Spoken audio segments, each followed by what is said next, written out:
السلام علیکم ورحمۃ اللہ وبرکاتہ۔ محترم ناظرین، آپ تمام کا ایک بار پھر اسلامی چینل پر استقبال ہے۔ آج کی ہماری ویڈیو وحید نام کے متعلق ہے۔ وحید نام کے متعلق جاننے کے لیے ہماری ویڈیو کو آخر تک ضرور دیکھیں۔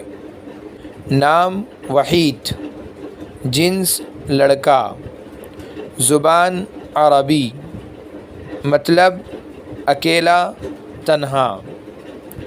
وحید نام کا شمار لڑکوں کے ناموں میں ہوتا ہے۔ وحید عربی زبان کا نام ہے۔ وحید نام کے معنی ہے تنہا، اکیلا۔ اس نام کو رکھ سکتے ہیں۔ نیز شروع میں عبد لگا کر نام لینا چاہیے، جیسے عبد الوحید، عبد الاحد، عبد الرحمن۔ اگر آپ کو ہماری ویڈیو پسند آئے تو پلیز لائک کریں، شیئر کریں اور چینل کو سبسکرائب کریں۔ جزاکم اللہ خیر۔